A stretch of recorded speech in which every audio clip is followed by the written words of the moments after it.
One unique thing about this recipe is that even if you are a beginner, you will get it in your first try. Welcome back to my channel. We are using 2.5 cup of flour plus 2 tablespoons, 1 tablespoon of sugar, half teaspoon of salt, 1 tablespoon of instant yeast. Then I'm going to be using 40 grams of butter. I'm going to mix all my ingredients together and go on now to add in my liquid. We are using milk for this recipe, so I'm going to be using 1.5 cup of warm milk. You can decide to go for milk or warm water. It is fine. Just make sure you get the measurements of your ingredients and stay tuned to the end of this video because there are so many secrets you're going to be learning from this my mom's secret bread recipe. Now after mixing all my ingredients together, I'm going to go on now to add in my milk gradually until I can get my dough together. If this is your first time of stopping by my channel, you're so welcome. And if you've been here before, good to have you here once again. And if you haven't subscribed, do subscribe to Debbie's Kitchen, do like and share, do comment and tell me what you think about this recipe. After mixing my dough, adding my water, I'm going to cover my dough and let it rest for 20 minutes. It's going to proof a bit, but it is fine. Now, after allowing it to rest for 20 minutes, we're going to go on now to the next process. This is after 20 minutes. Have you watched to this point and you haven't thumbs up this video? Do thumbs up this video, do like and share. Now one thing my mom does is that after allowing her dough to rest for like 20 minutes, she goes on now to knead using vegetable oil. She does not use butter, she uses vegetable oil to knead. So now you're going to be kneading with vegetable oil for 10 minutes.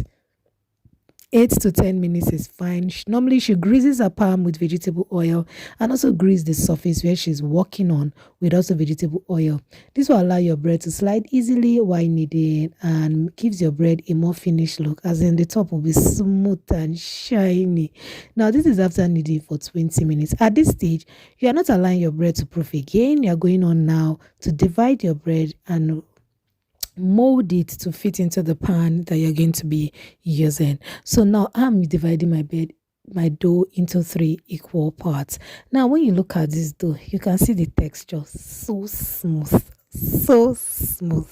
One thing I love about this recipe is what it does to your dough.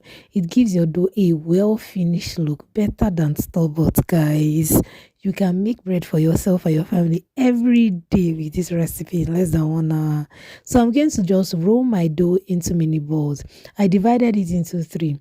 My dough weighed about 664 grams, so 2 of these doughs are going to be equal while one is going to be bigger than the rest too, which you're going to be finding out later on in this video. So this is me rolling my dough into mini balls and I'm going to set aside. At this stage, if you have gotten to this stage of this recipe, you are 60% done. When I mean you have gone more than half into the recipe. And at this time, you've not spent more than 30 minutes in the recipe. So the recipe does not take time. Less than 1 hour, you are done. Like you are done. So this is me rolling my dough now.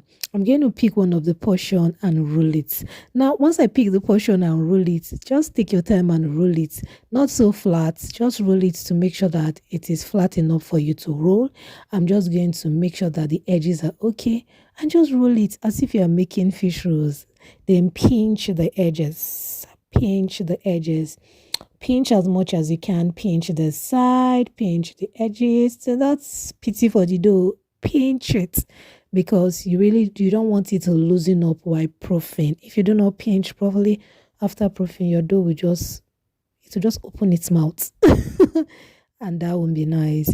So this is me putting it in my pan. I'm going to do that for the remaining 2, and this is me putting the last one. The bigger dough is at the middle, while the 2 at the sides weigh equally. The bigger one at the middle weighs more than the 2 on the side. And I'm going to be finding out later on why I had to do that in this video. So I'm going to cover now again and allow my dough to proof for 20 to 25 minutes. Keep your dough in a warm environment so that it won't take you time. And if your yeast is active, 20 minutes your dough would have proofed like this. Look at them. Now that middle one is going to give it the shape I want. I'm going to bake in an oven of 200 degrees Celsius for 25 minutes. 200 degrees Celsius or 400 degrees Fahrenheit for 25 minutes. And this is what we got at the end of the day. Guys, look at this bread now. I'm just brushing with melted butter. It's actually optional. You can decide not to, but it gives your bread a more shining look and a more finished look. Now, lest I forget, for your pan, brush your pan with vegetable oil and sprinkle a little bit of flour. If you are not using a non-stick pan, even if you're using a non-stick pan, you can brush with butter just to be on the safe side. So this is my dough. Look at the bread. This bread is so good. If you put akara in this bread, guys, the bread was yummy. Let's look at the inside of this bread, guys. It inside looks so good. When I tasted this bread, I was like, see, I'm not buying bread from the shop again. They are not going to eat my money again. Not even of that much flour did I even use to make this bread. Like, you can make this for your family every day and save yourself the stress, save yourself the money, and it's Siba homemade bread. Then it just has its own taste. It is different. Thank you so much for stopping by my channel. Do like, share, and subscribe, and see you in my next one. Bye. Good to have you here. See you next time.